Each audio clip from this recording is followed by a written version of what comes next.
সবাইকে ধন্যবাদ। আমি আর্কিটেক্ট অভিদাস আপনাদের জানাই সুস্বাগতম। আজকে যে বিষয়টি নিয়ে আপনাদের সাথে আলোচনা করব সেটি হচ্ছে একটি বিল্ডিংয়ের ভূমিকম্পে যখন কাঁপুনি দেয় সেটা প্রতিরোধ করার জন্য যে বিষয়টি আপনাকে মেনটেন করতে হবে সেই বিষয়টি হচ্ছে আপনাকে অবশ্যই বিএনবিসি কোড অনুযায়ী আপনার বিল্ডিং ডিজাইনটা করতে হবে। তো বিএনবিসি কোড অনুযায়ী আপনি যদি বিল্ডিং ডিজাইন না করে এটা ইচ্ছামতো কনস্ট্রাকশন করেন তাহলে আপনার সেই বিল্ডিং ডিজাইনটা এবং কনস্ট্রাকশনটা ফল্ট হবে এবং বাংলাদেশের আইন অনুযায়ী সেটা অবৈধ একটা বিল্ডিং হবে। তো আপনি সারা জীবনের যে সঞ্চিত অর্থ সেই সঞ্চিত অর্থ দিয়ে আপনি কি বৈধ বিল্ডিং বানাবেন নাকি অবৈধ বিল্ডিং বানাবেন এই সিদ্ধান্তটি আপনাকেই নিতে হবে।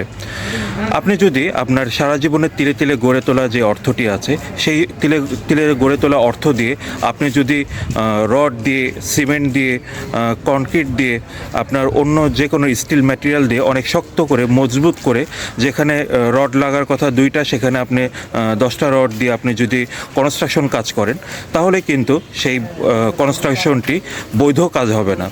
আপনাকে আপনার সারা জীবনের সঞ্চিত অর্থ দিয়ে বৈধ কাজ করতে গেলে বা বৈধভাবে আপনার বিল্ডিংটা কনস্ট্রাকশন করতে গেলে অবশ্যই বিএনবিসি রুলস অনুযায়ী আপনাকে মেনটেন করতে হবে। বিএনবিসি রুলস অনুযায়ী, কোড অনুযায়ী আপনাকে কনস্ট্রাকশনটি করতে হবে।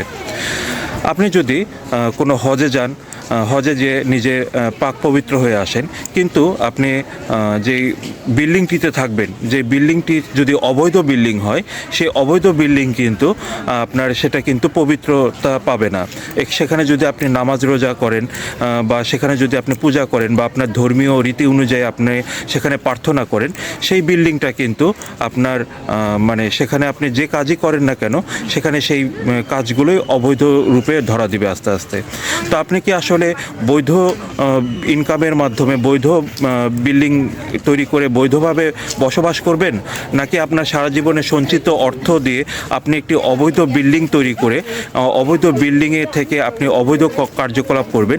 সেই সিদ্ধান্তটি আপনাকেই নিতে হবে। তো সবাইকে ধন্যবাদ। পরবর্তী ভিডিওতে আপনাদের সাথে দেখা হবে।